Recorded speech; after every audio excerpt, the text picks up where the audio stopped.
നമസ്കാരം. എല്ലാവർക്കും PSC exam ക്രാക്കേഴ്സിൻ്റെ മറ്റൊരു വീഡിയോയിലോട്ട് സ്വാഗതം. നമ്മൾ ഇന്ന് ഡിസ്കസ് ചെയ്യാൻ പോകുന്നത് പ്രീവിയസ് ഇയേഴ്സിൽ വന്ന ചില ഇമ്പോർട്ടൻറ്റ് ക്വസ്റ്റ്യൻസ് ആണ്. നമുക്കാദ്യം ചോദ്യത്തിലോട്ട് പോകാം. ഒളിമ്പിക്സിൽ അത്ലറ്റിക്സ് വിഭാഗത്തിൽ ആദ്യമായി സ്വർണ്ണ മെഡൽ നേടിയ ഇന്ത്യൻ കായിക താരം. ഓപ്ഷൻസ് നോക്കാം.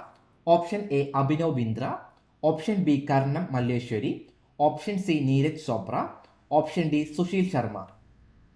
ഉത്തരം option C Neeraj Chopra. 2021 Tokyo ഒളിമ്പിക്സിൽ ജാവലിൻ ത്രോയിൽ 87.58 മീറ്റർ എറിഞ്ഞാണ് നീരജ് ചോപ്ര സ്വർണം നേടിയത്.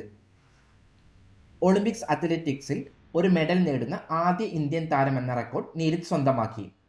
അഭിനവ് ബിന്ദ്രയ്ക്ക് ശേഷം ഒളിമ്പിക്സ് വ്യക്തിഗത വിഭാഗത്തിൽ സ്വർണം നേടുന്ന താരമാണ് നീരജ് ചോപ്ര.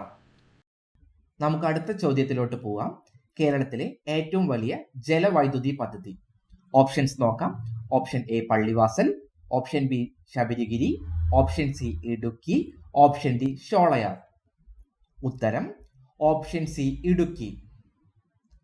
ഇടുക്കിയിലെ ആർച്ച് ഡാമും ഭൂഗർഭ പവർ സ്റ്റേഷനും ഇതിൽ ഉൾപ്പെടുന്നു. പെരിയാർ നദിയിൽ നിർമ്മിച്ചിരിക്കുന്ന ഈ അണക്കെട്ട് 780 മെഗാവാട്ട് വൈദ്യുതി ഉൽപാദന ശേഷിയുള്ളതാണ്. ഇടുക്കിയിലെ ജലവൈദ്യുതി പദ്ധതിയുടെ നിർമ്മാണത്തിന് ഇന്ത്യയെ സഹായിച്ച രാജ്യം കാനഡ.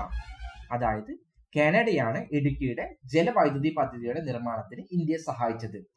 1975 ഒക്ടോബർ 4 ഇടുക്കിയിലെ ജലവൈദ്യുതി പദ്ധതി നിലവിൽ വന്നത്. നമുക്ക് അടുത്ത ചോദ്യം നോക്കാം. കേരളത്തിലെ നദികളിൽ കിഴക്കോട്ടൊഴുകുന്ന നദി ഏത്? Option A Bharathappuzha, option B Kabani, option C Periyar, option D Neyyar. ഉത്തരം ഓപ്ഷൻ ബി കബനി. നമ്മളിവിടെ മനസ്സിലാക്കേണ്ട കാര്യം പുഴകളും നദികളും തമ്മിൽ എങ്ങനെയാണ് തരംതിരിക്കുന്നത് എന്നാണ്. 15 കിലോമീറ്ററിലധികം ദൈർഘ്യമുള്ള പുഴകളെയാണ് നദികളുടെ ഗണത്തിൽ കണക്കാക്കുന്നത്. കേരളത്തിലെ ഏറ്റവും വലിയ നദി 244 കിലോമീറ്റർ ഉള്ള പെരിയാർ. ഏറ്റവും ചെറിയ നദി 16 കിലോമീറ്റർ മാത്രമുള്ള മഞ്ചേശ്വരം പുഴയാണ്.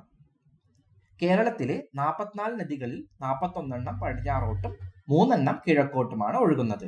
കബനി, ഭവാനി, പാമ്പാർ. കിഴക്കോട്ട് ഒഴുകുന്ന ഏറ്റവും വലിയ നദി കബനി നദിയാണ്. ആകെ നീളം 234 കിലോമീറ്റർ ആണ്. അതിൽ 57 കിലോമീറ്റർ മാത്രമാണ് കേരളത്തിലൂടെ ഒഴുകുന്നത്. കബനി കർണാടക, തമിഴ്നാട് എന്നീ സംസ്ഥാനങ്ങളിൽ കൂടിയും ഒഴുകുന്നുണ്ട്. എല്ലാവർക്കും വീഡിയോ ഇഷ്ടപ്പെട്ടെന്ന് വിചാരിക്കുന്നു. ഇനിയും ഇതുപോലെയുള്ള യൂസ്ഫുൾ കോണ്ടന്റുള്ള വീഡിയോകളുമായി വരാൻ ശ്രമിക്കാം. അതുപോലെ നമ്മൾ ഇന്ന് ഡിസ്കസ് ചെയ്ത ടോപ്പിക്കിൽ എന്തെങ്കിലും ഡൗട്ടുകൾ ഉണ്ടെങ്കിൽ വീഡിയോ റിപ്പീറ്റ് ചെയ്ത് കാണുക, മനസ്സിലാക്കുക. എല്ലാവർക്കും താങ്ക് യു. ബൈ.